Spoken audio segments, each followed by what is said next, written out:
전에 향남에 개척을 하려고 준비하고 있을 때 경상북도 청도에 동산기도원이라는 곳에 가서 며칠 동안 기도를 했습니다. 그곳에 간 이유가 뭔가, 이 근처에 수도권에 좋은 기도원이 많지만은 어릴 때 어머니가 저를 데리고 거기에 기도원에 자주 가셨습니다. 그래서 그 생각이 문득 갑자기 나서 멀리 청도의 동산기도원에 기도를 하러 갔습니다. 아마 수십 년 만에 제가 그 교회를 다시 찾았는데, 가서 보니까 6만 평이 넘는 넓은 기도원에 제가 어릴 때 기억나는 모든 건물의 위치가 그대로 다 있었습니다. 그리고 산에는 각각 한 사람이 기도할 수 있는 개인 기도방도 그대로 다 있었습니다. 근데 달라진 것이 딱 하나 있었는데, 30년 전에 그 많던 목사님들과 성도님들은 온데간데 없고 저희 가정만 3일 내도록 기도하며 머물러 있었습니다.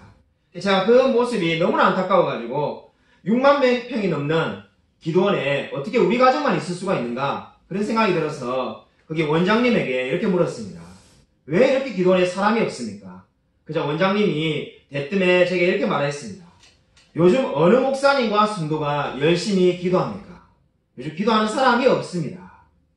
자, 그 말을 듣고는 반대로 대답을 하지 못하였습니다.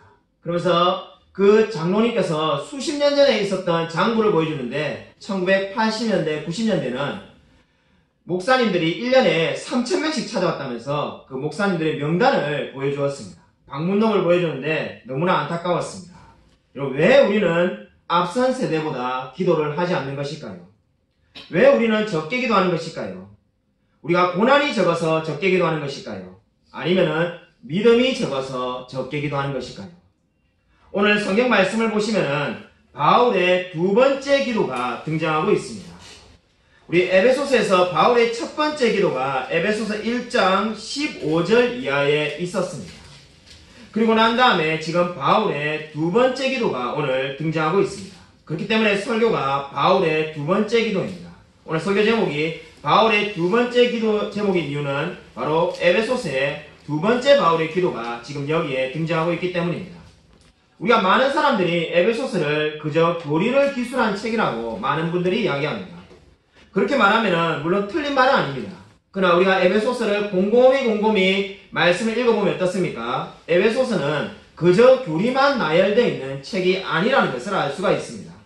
에베소서는 어떻게 되어 있습니까?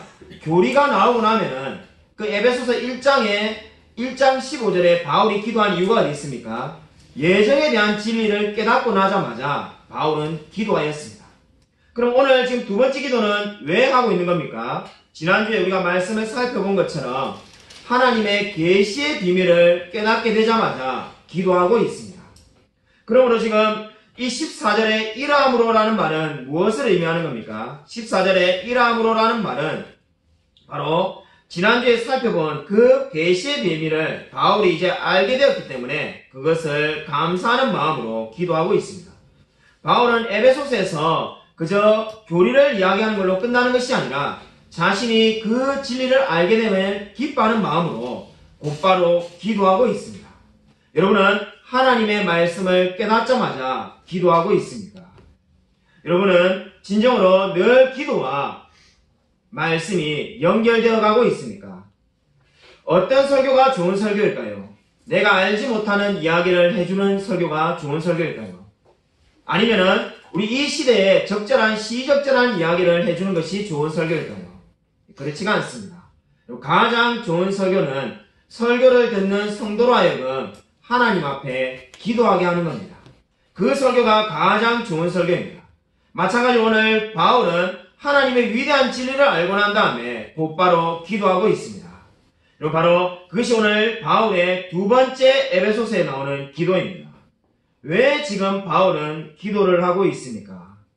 바울이 기도하고 있는 이유가 14절과 15절에 나오고 있습니다. 14절과 15절을 보시면은 바울은 내가 하늘과 땅에 있는 각 족속에게 이름을 주신 아버지 앞에 무릎을 꿇고 비노니라고 기도하고 있습니다.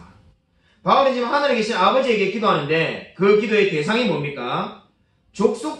각 족속들에게 기도하고 있습니다. 우리 현대 그리스도인들에게 족속이라는 말은 성교를 먼저 떠올릴 겁니다. 우리도 후원하는 선교사님이 계신데 전 세계에 수많은 미전도 종족이 있습니다. 지금 현재까지 아직 교회가 세워지지 않은 미전도 종족이 7,000개 있다는 이야기를 여러분도 잘 알고 있을 겁니다. 아마 우리가 성경 읽자마자 그 미전도 종족이 떠올 겁니다. 그러면은 바울이 감옥에서 지금 전 세계에 있는 그 미전도 종족을 위해서 기도하고 있는 건가? 그렇지가 않습니다. 오늘 여기에서 말하는 각 족속이라는 단어는 원어를 직역하면은 가족입니다. 여러분 성경에다가 그렇게 적어 놓으십시오. 여기서 족속은 가족 또는 가정을 이야기하는 겁니다. 그러니까 지금 바울이 전 세계에 알지 못하는 족속을 위해서 감옥에 기도하고 있는 것이 아닙니다. 지금 바울은 무릎 꿇고 기도하고 있는 이유가 자기가 섬겼던 그 에베소에 있는 수많은 가정들을 놓고 각 가정별로 한 가정 한 가정 지금 기도하고 있는 겁니다. 마치 새벽 기도회 때 저와 여러분이 우리 교회 성도님들의 가정별로 늘 기도하고 있지 않습니까? 그렇게 지금 바울이 목회적 차원에서 기도하고 있는 겁니다. 비록 바울은 감옥에 있지만은 그가 섬겼던 각 가정을 놓고 그 가정의 기도 제목을 놓고 지금 간절히 기도하고 있다고 말을 하고 있습니다. 여러분 이 사실이 얼마나 놀랍지 않습니까? 바울에게 지금 간절하게 필요한 게 무엇입니까? 감옥에 있는데 감옥 밖으로 나가는 겁니다. 근데 자신을 위해서 기도하는 것이 아니라 기도를 시작하자마자 바로 각 가정들, 그가 섬겼던 가정들을 위하여 기도하고 있습니다. 우리 위대한 신앙의 선배 종교개혁자인 존 칼빈 목사님은 바울이 에베소서 3장에서 기도한 기도의 목적에 대해서 이렇게 말을 하였습니다. 에베소 성도들이 바울이 감옥에 잡혀있다는 말에 대해서 분노하거나 낙심하지 말고 복음을 믿는 믿음 안에서 꾸준하게 영적인 길을 가게 하려고 하는 것이 바울이 기도하는 목적이라고 말을 하였습니다. 그렇습니다. 바울이 왜 기도하고 있습니까? 지금 바울이 기도하는 이유는 감옥에 있는데 감옥에 있는 이 바울이 자신의 안위보다는 감옥 밖에 있는 세상에 있는 성도들이 더 염려되는 겁니다. 그들이 혹시 내가 감옥에 갇혔다는 사실로 인해서 믿음이 줄어들거나 낙심하지는 않을까라고 지금 염려하고 있습니다. 왜 하나님이 신실한 바울 목사님을 감옥에 넣으셨을까? 신앙생활 잘해봐야 결국 감옥 가구나. 이런 생각 때문에 낙심하지 않도록 기도하고 있다는 겁니다. 그래서 지금 바울은 에베소에 있는 각 가정별로 그들을 위하여 간절히 기도하고 있습니다. 여러분 바울의 이러한 기도의 습관은 어디서부터 비롯된 것일까요? 예수님으로부터 비롯되었다라고 말할 수가 있습니다. 여러분 예수님과 예수님의 제자들로부터 이 기도 습관을 바울이 배웠을 겁니다. 예수님의 지상사역은 3년밖에 되지 않았습니다. 그러나 이 3년 동안 우리가 사복음서를 읽어보면은 예수님은 늘 기도하였습니다. 예수님은 습관적으로 동이 트기 전에 아침에 일찍 일어나서 기도하였다라고 성경이 기록하고 있습니다. 그리고 저녁에는 보통 혼자서 기도하기 위해서 감람산이나 다른 곳에 가서 기도를 하곤 하셨습니다. 기도는 예수님의 삶을 나타내는 가장 중요한 특징이라고 말할 수가 있습니다. 그래서 예수님도 제자들에게 자신처럼 기도하라고 성경에서 말을 하였습니다. 성경 구절을 한번 찾아보도록 하겠습니다. 누가복음 21장 36절입니다. 신약성경 누가복음 21장 36절을 한번 찾아보겠습니다. 신약성경 134면입니다.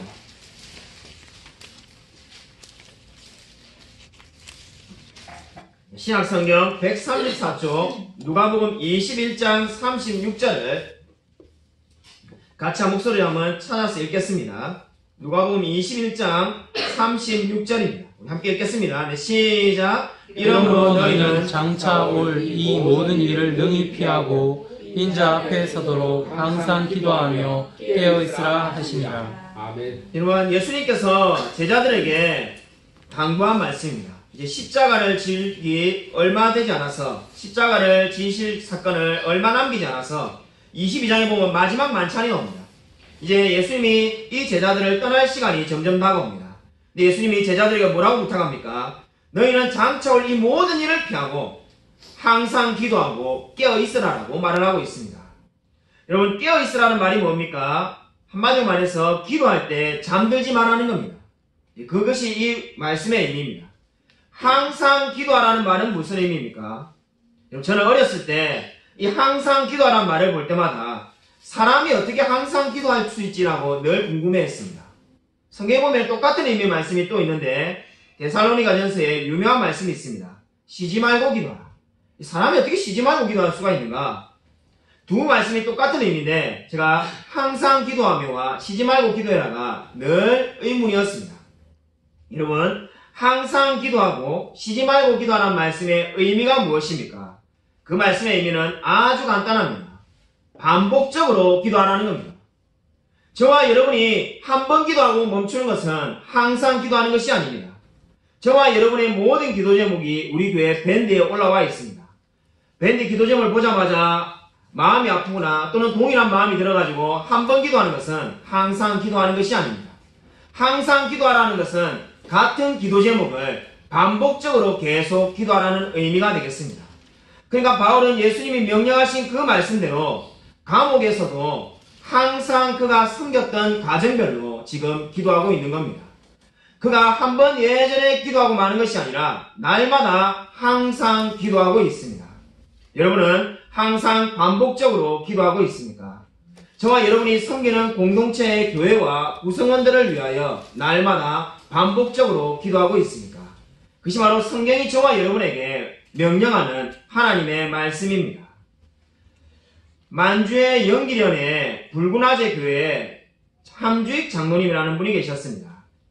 다른 사람의 소를 맡아서 기르던 이 함주익 장로님이 공산당이 자신을 죽이려고 한다는 것을 알고 그 사람에게 이제 소를 돌려주려고 소를 끌고 가는 도중에 공산당을 만나게 되었습니다. 그 공산당들이 이 함주익 장로님을 다짜고짜 간첩으로 몰았습니다. 이미 그런 것을 예상하고 있었지만은 그렇게 빨리 그 일이 다가올 줄 몰랐습니다. 그리고는 그 순간에 즉각적으로 그 공산당원들이 사형에 명하기로 결정을 하였습니다. 순식간에 일어난 이야기였습니다. 잡히자마자 그 자리에서 죽게 되었습니다. 수십 명의 공산당원들이 산 밑에 이 함주익 장로님을 끌고 가가지고 바로 즉각적으로 총살하려고 했습니다. 그 당시에 이 함주익 장로님은 죽음을 면할 수 없음을 깨닫고 최후 마지막으로 10분간 시간을 달라고 말을 하였습니다. 그러자 이 공산당원들이 마지막으로 유언을 하나 보라 생각하고 그래 10분간 너 마음대로 이야기를 해라 하고 말을 하였습니다. 그러자 이 장로님이 유언을 하는 것이 아니라 10분간 기도를 하기 시작합니다. 기도를 하는데 바로 자신의 교회와 민족과 나라를 위해서 간절히 기도하기 시작합니다. 주님, 저는 이제 여기서 목숨을 잃게 되지만은 교회와 나라를 붙들어 달라고 눈물로써 기도합니다. 기도하는 모습을 보고 있으니까 공산당원들 마음에 감동이 옵니다. 서로 눈빛으로 교환하는 게 이 사람은 진실한 사람이라는 생각이 듭니다. 기도를 끝나고 나니까는 30분이라는 시간이 지났는데 모든 공산당원들이 이미 돌아가고 사라졌습니다. 공산당원들 모두가 그 기도하는 그 모습에 그 사람이 진실한 사람이라는 생각이 들어서 죽이지 못하고 돌아간 것입니다. 여러분, 이 이야기가 무엇을 보여줍니까? 늘 민족과 나라를 위해서 기도하던 그 함주익 장로님이 마지막 죽는 순간까지도 교회와 나라를 위해서 기도하려고 하였습니다. 그리고 그 사람에게 하나님께서 놀라운 기적을 베풀어 주었습니다. 여러분은 늘 항상 기도하기 위해서 힘을 쓰고 있습니까? 여러분, 날마다 기도의 시간을 떼어놓고 기도하고 있습니까? 여러분, 16절 말씀, 오늘 에베소서에 다시 돌아오십시오. 에베소서 3장 16절 말씀에 주목해 보십시오. 3장 16절을 보시면은 그의 영광의 풍성함을 따라라는 말씀이 있습니다. 여러분, 그의 영광의 풍성함을 따라라는 말씀에다가 밑줄을 그어 두십시오. 그 말씀이 저와 여러분이 끊임없이 기도할 수 있는 근거입니다. 다르게 말하면 저와 여러분이 가지고 있는 영적인 자산이 있는데 그것이 바로 그의 영광의 풍성함을 따라입니다. 저와 여러분이 교회를 오래 다니지 않아도 상관이 없습니다. 신앙의 깊이가 적어도 상관이 없습니다. 이미 저와 여러분이 하나님을 진실로 믿고 있다면은 우리 모든 그리스도인이 가지고 있는 영적인 자산이 있습니다. 그것이 바로 영광의 풍성함을 따라입니다. 우리가 세상에서는 집 한 채 없고 차 한 대 없고 돈 한 푼 없어도 저와 여러분이 가지고 있는 자산이 있는데 그것이 바로 하나님의 영광이 저와 여러분의 것이다라고 지금 성경은 말씀하고 있습니다. 여러분, 그렇기 때문에 기도하다가 내가 이렇게 많은 것을 하나님께 구하면 어떻게 될까? 내가 좀 염치가 있지. 내가 우리 부모님도 구원받게 해달라고 말하고, 직장생활도 잘 되게 해달라고 말하고, 건강도 하게 해달라고 말하고, 우리 순원들도 잘 자게 해달라고 말하고, 기도하는 수많은 기도 제목이 있죠. 여러분, 그걸 볼 때마다 어떤 생각이 가끔 듭니까? 야, 내가 너무 많은 걸 하나님께 요구하지 않을까? 나는 기껏 그냥 교회에 한번 나와서 예배만 드리는 사람인데, 내가 하나님께 너무 많은 것을 요구하지 않느냐는 생각이 가끔 들 때가 있을 겁니다. 그때마다 그러한 모든 생각은 마귀가 주는 생각이라고 여러분 생각하면 됩니다. 성경이 뭐라고 말합니까? 우리가 아무리 많이 구해도 하나님께는 그것이 많이 구하는 것이 결코 아닙니다. 그렇기 때문에 여러분, 기도할 때 내가 10가지만 구해야지, 20가지만 구해야지 하는 것은 절대로 없습니다. 왜 그렇습니까? 그것은 저와 여러분의 생각이지 하나님의 입장에서 결코 많은 것은 아무것도 없기 때문입니다. 제가 예를 하나 들어보겠습니다. 고대의 어떤 왕에게 많은 것을 받게 된 신하가 있었다고 합니다. 실제로 일어난 이야기입니다. 신하가 자기가 왕에게 한 충성보다 너무나 많은 것을 받게 되자 신하가 왕에게 이렇게 말을 했다고 합니다. 폐하, 너무 많은 것을 주셨습니다. 제가 감당치 못하겠습니다. 그때 그 왕이 이렇게 말했다고 합니다. 받는 사람에게는 많은지 몰라도 주는 나에게는 결코 많지가 않도다. 이 이야기가 무슨 말입니까? 받는 신하 입장에서는 그게 너무나 많은 것처럼 보이지만은 왕은 모든 것을 가지고 있기 때문에 그 주는 것이 많지가 않다는 겁니다. 저와 여러분에게 기도의 말씀도 마찬가지입니다. 우리가 끊임없이 매일 기도하고 수많은 기도 제목을 끊임없이 하나님께 중보기도할 수 있는 근거가 어디에 있습니까? 바로 16절에 있습니다. 그의 영광의 풍성함을 따라 우리가 기도하고 아무리 기도해도 그 하나님의 은혜는 마를 일이 없습니다. 왜냐하면 하나님은 세상의 전부를 가지고 계시며 모든 것이 되시기 때문입니다. 그러므로 여러분은 기도할 때 내가 지나치게 많은 기도 제목을 말하지 않느냐 결코 염려할 필요가 없습니다. 여러분, 바울은 영광의 풍성함을 가지시는 하나님께 무엇을 구하고 있습니까? 여러분, 이 기도에 주목하여 보십시오. 저와 여러분이 이제 앞으로 무엇을 위해서 기도해야 될지를 바울이 보여주고 있습니다. 바울은 이제 하나님께 그 수많은 기도를 할 수 있는 영적인 자산을 가지고 있습니다. 그 바울이 16절 이하에 보시면은 하나님께 속사람이 강건케 해달라고 기도하고 있습니다. 물론 그 속사람도 바울 자신의 속사람이 아니라 에베소 성도의 속사람이 강건하게 해달라고 기도하고 있습니다. 왜 이렇게 기도하고 있습니까? 이것이 가장 중요한 기도 제목이기 때문입니다. 영광의 풍성함을 가지신 그 하나님을 믿고 있는 바울은 에베소 성도들이 속사람이 강건하게 해달라고 기도하고 있습니다. 속사람이 강건해진다는 게 뭔가? 그 구체적인 내용이 18절 이하에 잘 나와 있습니다. 18절과 19절을 보시면 그 속사람이 강건해진다는 내용이 뭔지를 알 수가 있습니다. 우리 에베소서 3장 18절 19절 같이 다시 한번 이미 읽었지만 한 목소리로 다시 한번 읽겠습니다. 네, 시작. 능히 모든 성도와 함께 지식에 넘치는 그리스도의 사랑을 알고 그 너비와 길이와 높이와 길이가 어떠함을 깨달아 하나님의 모든 충만하신 것으로 너희에게 충만하게 하시기를 구하노라. 아멘. 여러분, 성경이 어떻게 말씀하고 있습니까? 속사람이 강건해진다는 게 무엇입니까? 그냥 우리가 내적인 것을 위해서 기도한다는 것이 아니라 그 구체적인 의미가 18절 19절에 있습니다. 그리스도의 사랑을 알고 그리고 그의 너비와 길이와 높이와 깊이가 어떠한지를 알게 되라는 것이 바로 그 속사람이 강건해지게 해달라는 기도의 의미가 되겠습니다. 그러니까 지금 바울은 지금 이미 에베소 성도들이 이미 하나님을 믿는 자들입니다. 하나님을 안 믿는 자가 아니라 믿는 자들인데 그 그리스도의 사랑의 너비와 길이와 높이와 깊이가 어떠한지를 더 알게 해달라고 지금 하나님께 간절히 중보하고 있습니다. 여러분은 그리스도의 사랑의 너비와 길이와 높이와 깊이가 어떠한지를 더 알아가는 사람입니까? 나폴레옹 시대에 있었던 일입니다. 나폴레옹의 군대가 스페인을 점령했을 때 스페인의 종교 재판을 하는 감옥을 하나 이렇게 점령하게 되었습니다. 감옥 객소를 보니까는 다 종교적인 문제로 들어와 있는 죄수들이었습니다. 특별히 프로테스탄트들이 다 그 안에 많이 들어있었다고 합니다. 근데 한 사람의 제수를 보니까 몸이 썩어 들어가다가 죽은 사람을 발견하게 됩니다. 그래서 왜 몸이 썩어 들어가는데 그대로 내버려 두냐고 하니까 그렇게 고통스럽게 놔두려고 했다는 겁니다. 그래서 이제 그 시체를 치우려고 나폴레옹 군대가 들어가 보니까는 그 시신 위에 벽면에 십자가가 그려져 있습니다. 그 제수가 있는 힘을 다하여서 돌조각으로 십자가를 그려 놓았습니다. 그 십자가를 보다 보니까는 그 옆에 글자가 쓰여져 있는데 십자가 위에는 높이라는 말이 쓰여져 있고 십자가 밑에는 깊이라는 말이 쓰여져 있고 왼쪽에는 넓이, 오른쪽에는 길이라는 말이 적혀 있습니다. 그러니까 이것을 보고 사람들이 깨달았습니다. 그 죽어가는 제수는 그 죽어가면서도 믿음을 지키기 위해서 에베소서가 말하는 십자가 사랑의 높이와 깊이와 넓이와 길이가 어떠한지를 알게 달라고 날마다 기도한 겁니다. 마치 바울이 감옥에서 지금 십자가의 넓이와 깊이와 길이가 어떠한지를 알게 달라고 간절히 기도하는 것처럼 그 제수가 죽어가면서도 기도한 것입니다. 여러분은 이 그리스도의 사랑의 높이와 깊이와 넓이와 길이가 어떠한지에 대해서 얼마나 자주 알고 있으며 묵상하고 있습니까? 여러분 에베소서를 읽어보면은 그리스도의 사랑의 넓이가 무엇을 의미합니까? 이 에베소서 안에 이미 그리스도의 사랑의 넓이가 무엇인지 다 드러나 있습니다.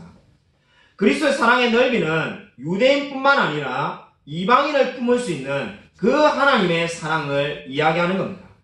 유대인들은 자기만 사랑해야 된다고 생각했지만은 하나님은 어떻습니까? 유대인뿐만 아니라 헬라인이나 이방인까지도 모두 사랑하는 그것이 바로 그리스도 사랑의 넓이의 의미가 되겠습니다. 그러면은 그리스도 사랑의 길이는 무엇을 의미합니까?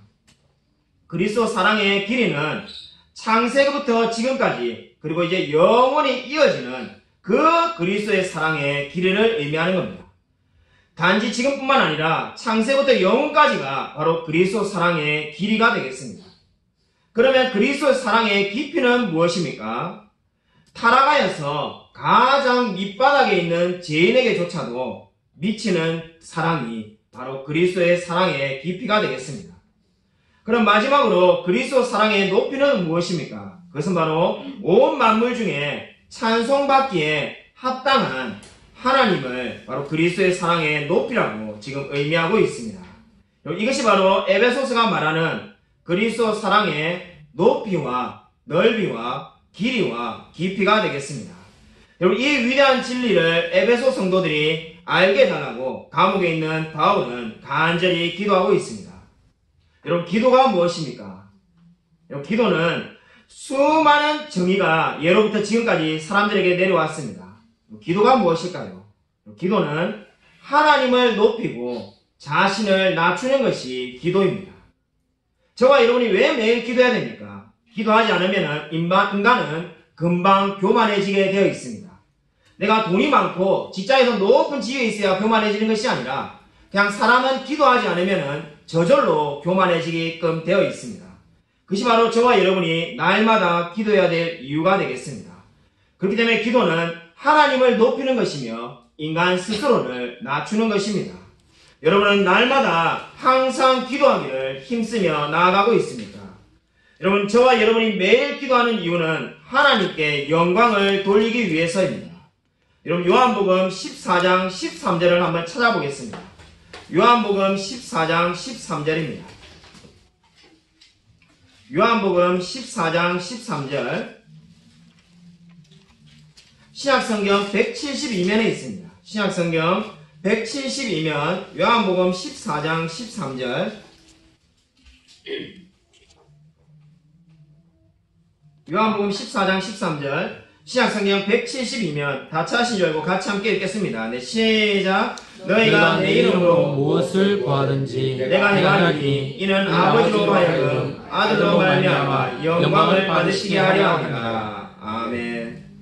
여기 이번에 수많은 사람들이 이 말씀을 오해합니다. 그래서 내 이름으로 무엇이든지 구하리니 내가 행하리라는 말씀을 하시니까 저와 여러분이 무엇이든지 구하면 다 된다라고 생각하는 걸로 오해하기가 쉽습니다. 그러면 오늘부터 제가 백만장자가 되게 해달라고 기도하면 백만장자가 되는 건가? 그런 것이 아닙니다. 그렇게 지금 말하는 것처럼 보이지만은 그 뒤에 단서가 있습니다. 하나님께서 영광을 받으시기 위해서 너희들이 내 이름으로 무엇이든지 구하라는 겁니다. 그러면 이 말은 반대로 말하면 어떻게 됩니까? 하나님의 영광을 위해서 기도하는 것만 하나님께서 응답해 주시겠다는 겁니다. 그것이 바로 지금 성경이 저와 여러분이 말하는 기도의 목적입니다. 저와 여러분이 기도하는 기도의 이유가 무엇입니까? 바로 요한복음 14장 13절처럼 하나님께 영광을 돌리기 위해서 기도합니다. 우리가 많은 사람들이 기도의 이유를 오해합니다. 내가 필요한 게 있으니까 기도한다라고 생각하기가 쉽습니다. 주님, 제가 이사를 가야 되는데 제가 이사를 갈 집이 필요하니까 기도를 시작합니다. 물론 그렇게 기도해도 됩니다. 근데 그것은 기도에 있어서 두 번째로 중요한 기도의 목적입니다. 여러분, 기도에 있어서 가장 중요한 목적이 무엇입니까? 하나님께 영광을 돌려드리는 겁니다. 그러고 난 다음에 두 번째가 무엇입니까? 저와 여러분의 필요를 채워달라고 기도하는 겁니다. 여러분, 이 순서를 바꿔서는 안 됩니다. 여러분, 성경을 보십시오. 우리 모든 신앙의 선배들은 바로 이 순서대로 기도를 하였습니다. 그들은 하나님의 영광을 위하여 그리고 하나님의 성품을 위하여 먼저 기도를 드리고 그 다음에 자신의 필요를 위하여 기도하였습니다. 여러분, 이 진리를 깨닫고 있습니까? 제가 성경에 이 원리를 알 수 있는 한 예를 하나 들어보겠습니다. 우리 요나서 2장 7절부터 9절을 한번 찾아보도록 하겠습니다. 우리 구약성경 요나서 2장 7절부터 9절을 한번 찾아보겠습니다. 구약성경 요나서 2장 7절부터 9절입니다. 요나서 2장 7절부터 9절입니다. 요나서 2장 구약성경 1288쪽에 있습니다. 구약성경 1288쪽 요나서 2장 7절부터 9절까지를 우리 같이 한 목소리로 읽겠습니다. 예, 다 찾으시지 말고 같이 한 목소리로 읽겠습니다. 네, 시작. 내 영혼이 내 속에서 피곤할 때 내가 여호와를 생각하였더니 내 기도가 주께 이르렀사오며 주의 성전에 미쳤나이다. 거짓되고 헛된 것을 숭상하는 모든 자는 자기에게 베푸신 은혜를 버렸사오나 나는 감사하는 목소리로 주께 제사를 드리며 나의 소원을 주께 갚겠나이다. 구원은 여호와께 속하였나이다 하리라. 아멘. 우리가 너무나 잘 아는 요나서 2장은 요나가 물고기 뱃속에 있을 때 기도하는 모습입니다. 여러분, 이 상황은 누가 봐도 요나에게 가장 급박한 기도 제목이 무엇이겠습니까? 물고기 뱃속에서부터 나오는 겁니다. 나오지 않으면 죽습니다. 그렇기 때문에 나오게 해달라고 기도하는 것이 가장 급박한 기도 제목이 되겠습니다. 우리 인생이 아마 이렇게 급박한 순간이라면 뭘 예를 들 수 있겠습니까? 마치 말기 암 환자나 우리 이제 생명이 이제 곧 끝나갈 판국에 뭘 위해서 기도해야 되겠습니까? 주님 살려달라고 기도하지 않겠습니까? 그건 사실상 본능에 가깝습니다. 근데 지금 회개하며 돌아온 하나님께 대항하며 니느웨로 가라는 그 말씀을 거역했던 그 요나가 이제 회개하며 지금 돌아옵니다. 이제 주님께 주님만 위해 살겠다라고 말을 하는데 그 요나의 기도가 요나서 2장에 있는데 이 요나서의 기도에는 물고기 뱃속에서 살려달라는 기도는 없습니다. 끊임없이 기도하는 것이 무엇입니까? 하나님의 성품을 찬양하고 있습니다. 여러분, 이것이 무엇을 보여줍니까? 요나가 하나님의 놀라운 임재를 지금 물고기 뱃속에서 체험했습니다. 하나님을 깊이 알자마자 그가 기도하는 기도의 내용이 뭡니까? 바로 하나님 그분 자신을 위하여 끊임없이 기도하고 있습니다. 왜 이렇게 기도할 수밖에 없습니까? 이것이 바로 기도의 목적이기 때문입니다. 하나님의 영광을 위해서 기도하라고 성경은 말씀하고 있습니다. 여러분은 하나님의 영광과 그분의 성품을 위하여 얼마나 자주 기도하고 있습니까? 여러분, 그러면은 하나님의 성품을 위해서 기도하는 사람들에게 하나님이 무엇을 주시겠다는 겁니까? 그렇게 기도하는 자에게 하나님께서 약속하신 말씀이 있습니다. 그것이 바로 오늘 에베소서 3장 20절입니다. 여러분, 에베소서 3장 20절을 보십시오. 여러분, 오늘 에베소서를 보면은 지금 에베소에 있는 성도들의 그 수많은 필요에 대한 기도 제목은 나와 있지 않습니다. 그렇게 기도할 필요가 없다는 것이 아니라 지금 바울이 기도의 내용의 순서를 보십시오. 바울은 지금 각 가정들에게 기도하는데 속사람이 강건하게 해달라고 하면서 그리스도의 사랑의 너비와 길이와 높이와 깊이가 어떠한지를 알게 해달라고 말을 하고 있습니다. 그러고 난 다음에 그러면 에베소에 있는 수많은 성도들의 필요는 언제 기도해야 되는가? 어떻게 채워지는가? 30장 20절에 이렇게 말을 하고 있습니다. 하나로 뭉쳐서 기도하고 있는데 30장 20절을 같이 한 목소리 읽겠습니다. 네, 시작. 우리 가운데 역사하시는 능력대로 우리가 구하거나 생각하는 모든 것에 더 넘치도록 능히 하실 이에게. 성경에 어떻게 말씀하고 있습니까? 바울이 필요에 대해서 전혀 기도하지 않은 것이 아닙니다. 우리 시대에 많은 사람들이 그렇게 오해하는 분이 있습니다. 내가 하나님만 잘 따라가면은 하나님께서 알아서 필요한 모든 것들을 다 주실 거라고 말하는 분이 있습니다. 그러나 성경은 그렇게 말하고 있지 않습니다. 여러분, 바울은 지금 어떻게 말을 하고 있습니까? 우리가 구하거나 생각하는 모든 것에, 여러분, 이 말은 무슨 말입니까? 바울의 기도가 지금 여기 이렇게 기록되어 있지만은 아마 바울은 더 길게 기도했을 겁니다. 너무나 당연한 이야기 아니겠습니까? 지금 바울이 14절부터 20절만 기도하면은 기도하는데 1분밖에 걸리지 않습니다. 설마 바울이 기도 1분만 기도했겠습니까? 수많은 그 에베소 성도의 필요에 대해서 지금 19절 다음에 기도했을 겁니다. 하나님의 성품에 대해서 기도하고 난 다음에 에베소 성도들의 직장과 일터와 그 삶에 대해서 다 기도했을 겁니다. 그리고 그 결론을 여기에 적어놨습니다. 우리가 구하거나 생각하는 모든 것에, 지금 구했던 그 모든 것, 생각하는 그 모든 것들에 하나님이 어떻게 하기를 원하시는 겁니다. 더 넘치도록 능히 하실 이에게. 바울이 믿고 있는 바가 무엇입니까? 내가 지금 하나님께 기도했습니다. 에베소 성도들에게 구하거나 생각하는 그 모든 것 주님 기도했습니다. 근데 하나님 어떻게 하기를 원하신다는 겁니까? 더 넘치도록 능히 역사하시기를 원하고 있습니다. 여러분, 더 넘치도록이라는 말에 여러분 밑줄을 그어두십시오. 여러분, 신약 성경에 딱 2번밖에 나오지 않는 단어입니다. 한 번은 데살로니가 전서 3장 10절에 나오고, 지금 여기에 성경에 이 단어가 나오고 있습니다. 필립스 역이라는 성경을 보면은 한량없이 많이라고 이 더 넘치도록을 번역해 놓았습니다. 여러분, 이 말씀의 의미가 무엇입니까? 저와 여러분이 구하거나 생각하는 것 무엇보다도 하나님이 늘 더 넘치도록 역사하신다는 겁니다. 여러분, 신앙생활 하면은 제일 안타까운 분들이 있습니다. 자, 목회를 하면서 보면은 제일 안타까운 분들이 늘 자신의 기도는 응답되지 않는다라고 생각하는 분들입니다. 목사님, 세상에 보니까는 우리 순원들의 기도는 너무나 잘 응답되는데 저는 기도 제목이 응답되는 것을 본 적이 없어요. 이렇게 말하는 분보다 더 불행한 사람은 없습니다. 그러나 그것은 거짓을 말하는 겁니다. 그러한 분들은 제가 말하고 싶은 바로 말한다면은 이스라엘병에 걸린 분입니다. 이스라엘병이란 게 뭔가? 그런 말은 없는데 제가 지어낸 신조어입니다. 이스라엘의 문제가 무엇이었습니까? 늘 잃어버리는 것이 문제였습니다. 이스라엘은 돌아서면 은혜를 잊어버렸습니다. 하나님이 만나를 매일 내리시는데 감사하지 못하고 하나님께서 물을 주고 메추라기를 주고 뭘 주든지 간에 늘 불평하였습니다. 홍해를 건너게 해줘도 불평하고 언제든지 늘 불평만 일삼는 것이 이스라엘 병이었습니다. 저와 여러분의 문제도 무엇입니까? 하나님이 더 넘치도록 우리에게 주시는데 여러분, 성경에 있는 인물들을 한 명씩 한번 살펴보십시오. 우리 모든 인물들이, 모든 신앙의 선배들이 그가 기도한 것보다 더 많은 것을 받았다는 것을 여러분이 알게 될 겁니다. 여러분, 제가 그 중에 한 사람의 예만 여러분에게 들어드리겠습니다. 여러분, 아브라함의 생애에 자식이 없었다는 것을 저와 여러분이 잘 알고 있습니다. 아브라함이 분명히 아들을 달라고 기도를 매일매일 항상 하였을 겁니다. 근데 하나님이 어떻게 응답했습니까?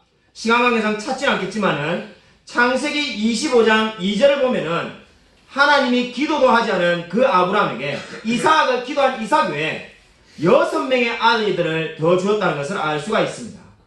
그뿐만 아니라 하나님께서 어떻게 하였습니까? 그 이삭은 예수 그리스도의 모형이 되도록 역사하였습니다. 그러다가 아브라함이 거느린 부족은 급속히 커져가지고 318명이 되는 용사들을 모으고 그 용사들이 동방의 네 나라들과 싸우는 그러한 나라가 되었습니다. 성경 어디를 보아도 하나님께 아브라함이 그 수많은 부족들을 데리고 수많은 사람들과 싸우게 해달라고 기도한 적이 없습니다. 이것이 바로 무엇을 보여줍니까? 하나님께서 아브라함의 기도보다 더 넘치게 역사하셨다는 것을 증명하고 있습니다. 여러분 성경의 모든 인물들을 한번 보십시오. 바로 이 말씀이 진리라는 것을 증명하고 있습니다. 모든 것에 더 넘치도록 능히 역사하실 이에게라고 성경은 말씀하고 있습니다. 여러분 이 말씀을 믿고 있습니까? 여러분 기도할 때 여러분 이 말씀을 붙들고 기도하십시오. 하나님은 저와 여러분이 기도하는 그 기도 제목보다 더 넘치도록 역사하실 분입니다. 여러분 정말로 이 진리를 믿고 있습니까? 하나님이 어떨 때 더 넘치도록 역사하신다는 겁니까? 저와 여러분이 하나님의 영광을 위하여 기도할 때 그렇게 역사하신다라고 말씀하고 있습니다. 여러분 정말로 항상 매일 기도하며 나아가고 있습니까? 여러분 바울과 같이 정말 감옥에서도 그가 고난을 당했을 때도 늘 기도하는 것처럼 어떠한 상황에서도 날마다 기도하고 있습니까? 아무쪼록 하나님은 더 넘치도록 은혜를 베푸시는 분임을 알고 항상 기도하기를 힘쓰며 살아가는 저와 우리 모든 성도님이 되시기를 주님의 이름으로 간절히 축원드립니다.